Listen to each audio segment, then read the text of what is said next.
মায়ার নবী ব্যথায় ব্যথিত হইয়া মাথা চক্কর খাইয়া ওদের জন্য পড়ে গেলে তারপর নবীজিকে মারতেছিল দুনিয়া থেকে বিদায় করে দেওয়ার জন্য। এমনি সময় হযরতে জিবরাইল এইভাবে দুইটা হাত বাড়াইয়া আমার আপনার নবীকে কোলে উঠাইছে, তাদের সামনের থেকে টান দিয়া সরাইয়া নিয়ে আসছে। উহুদ পাহাড়ের মাঝামাঝি নিচ থেকে দেখা যায় না এমন একটা জায়গায় নিয়ে জিবরাইল নবীকে কোলে লইয়া ডাকতেছে, ও উহুদের পাথর, উহুদের পাহাড় রে, দেখ যেই নবী না হইলে তোরা হইতে না, আমি হইতাম না, কুল কায়নাত হইতো না। এই নবীকে মারতে মারতে কি অবস্থা করে দিয়েছে, নবীজি বেহুশ, জ্ঞান ফিরে না। একটু বিছানার ব্যবস্থা করে দে, আল্লাহর বন্ধুকে শোয়াইয়া রাখি। জিবরাইল বলেন, এই বলে ডাক দেওয়ার সঙ্গে সঙ্গে দেখি লম্বা একটা পাথর ফাইটা তোলার মতো নরম বিছানা হইয়া যায়। এই বিছানাটার মধ্যে আমার আপনার নবীকে শোয়াইয়া জিবরাইল মাথার পাশে বসে আছে। নবীজির জ্ঞান ফিরে না। অনেকক্ষণ পর নবীজির দু চোখ খুলছে, ডান দিকে মাথা ফিরাইছে, বাম দিকে মাথা ফিরাইছে। জিবরাইল ডাকে, হুজুর আমি জিবরাইল আপনার মাথার পাশে।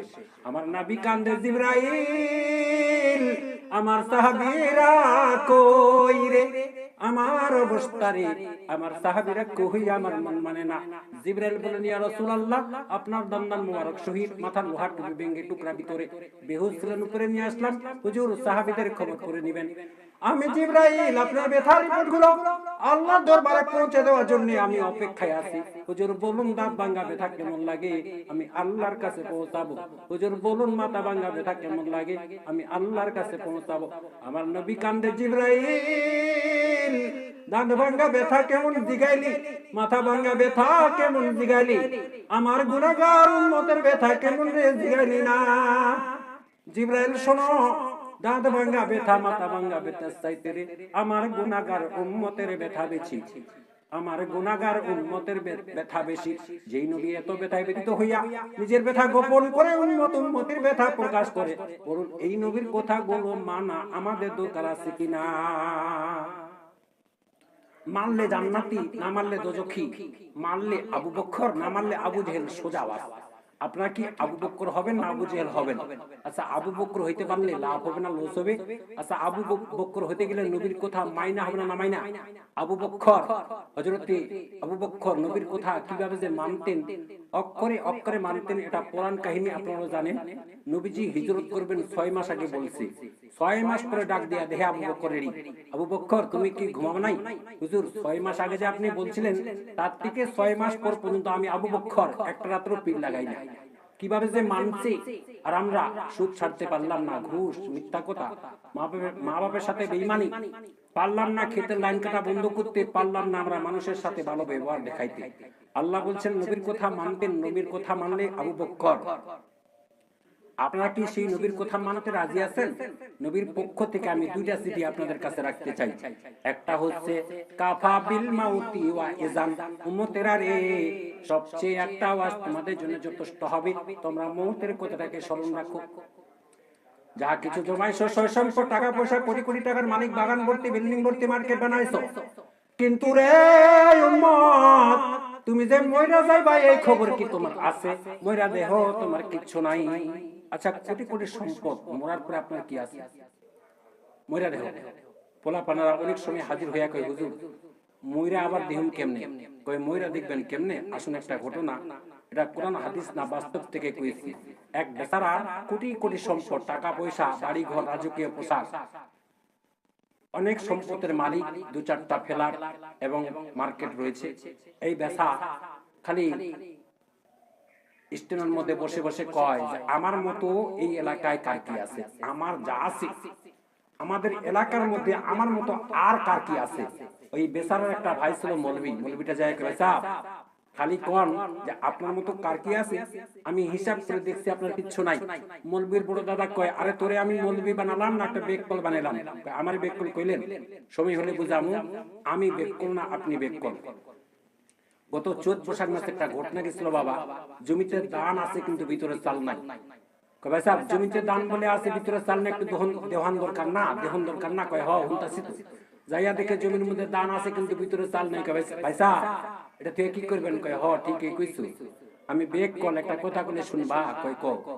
আপনি ক্ষেতের লাইনের মধ্যে শুয়ে যাইবেন, আমি সাদা একটা চাদর ঘুরাইয়া আপনার উপরে দিয়া বয়া বয়া কান্নুম, আমার বাইরে সাপে কাইটে মেরে ফেলেছে, মৌলবীর বড় দাদা কই কি হইব, কয়টা পরে বুঝলেন। যা তুই যখন কইছ ছোট ভাই মৌলবী দেখি কি হয়। মৌলবী সাহেব চাদরটা বড় দাদার উপরে দিয়া ঘুরাইয়া বইয়া বইয়া কাঁদতেছে। আমার বাইরে সাপে কেটে মেরে ফেলেছে গো, বাইরে মেরে ফেলেছে। লোকজন দৌড়াদৌড়ি করে জড়ো হয়ে গেছে। হায় হায় হায় হায় হায়, লোকটার কোটি কোটি সম্পদের মালিক ছিল, আজকে ক্ষেতরালে পড়ে রয়েছে। একজন কয় ও ক্ষেতরালে না, আজকে তো কবরও যাইবো খালি হাত, কিছু নিতাম না। এক মুরব্বী আয়া কয়, মুরব্বী সাহেব আপনার দাদার কি সাপে কাটছে? কয় জি। কয় সাপে কাটা রোগী সহজে মরে না, বিষ নামাইতে পারলে ভালো হয়ে যাইব গা। মৌলবী মনে মনে কয় বিষ থাকলে তো নামাইতো, সিস্টেম তো করতে বাইরে হেদায়েতের পথ দেখাইতাম। মৌলবী সাহেব কয় ওয়াজার কাছে আমি নিজেই যাই। ওয়াজার সাহেবের কাছে গেছেন। ওয়াজার সাহেবের বাড়িতে ওয়াজার সাহেব আপনি 2-3টা ফুদে একটা আপনি সিস্টেম করবেন। ওয়াজার সাহেব এসে কয় হায় হায় হায় হায় হায়, অনেক সাপ দেখছি, এই সাপ আর দেখছি না, নামানোর বিষ না, এটা নামানোর বিষ না। পোলারা ধরছে। কবিরে সাহেব আমার বাবারে ভালো করেন, কোটি কোটি সম্পদের মালিক আমার বাবা, আমার বাবারে ভালো করেন।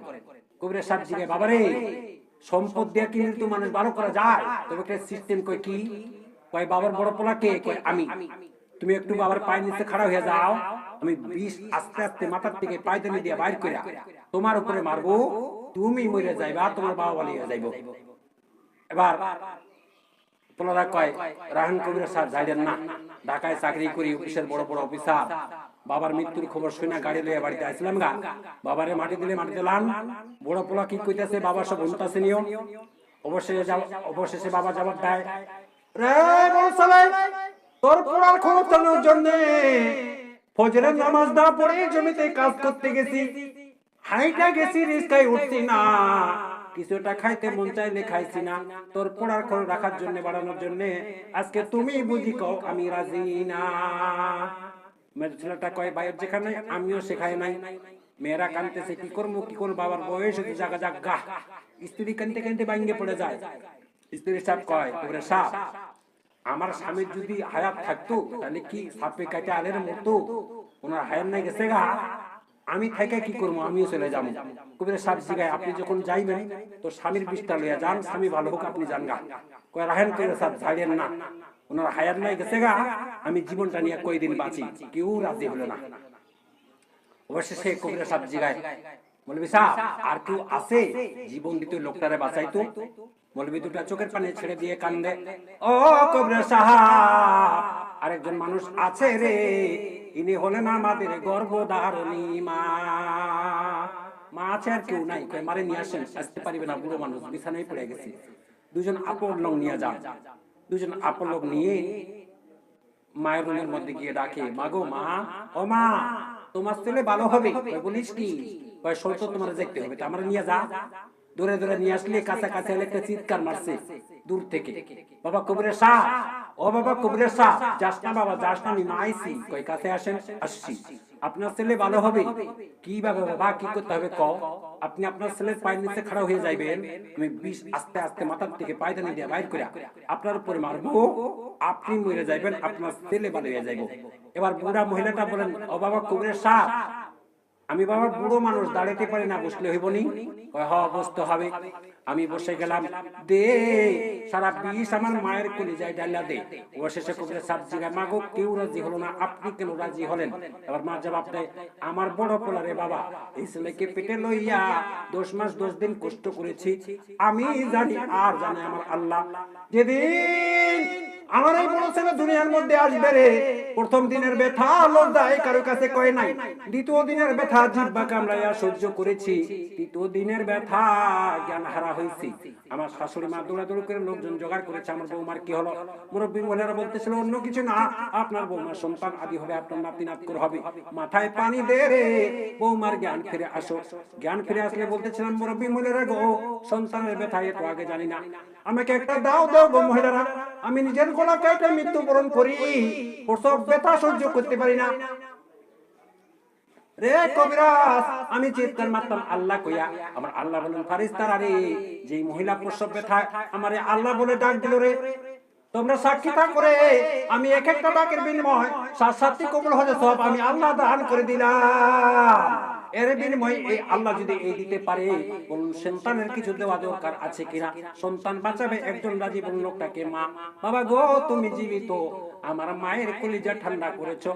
এই জগতে আপন পায়নি, কাকে পাওয়া গেছে? আমার মাকে। এটা আমার নবী তো বানাইছে। নবী বলছে উম্মতের আরে তোমার মায়ের পায়ের নিচে তোমার জান্নাত, আল জান্নাতু তাহতা আকদামিল উম্মাহাতিকুম।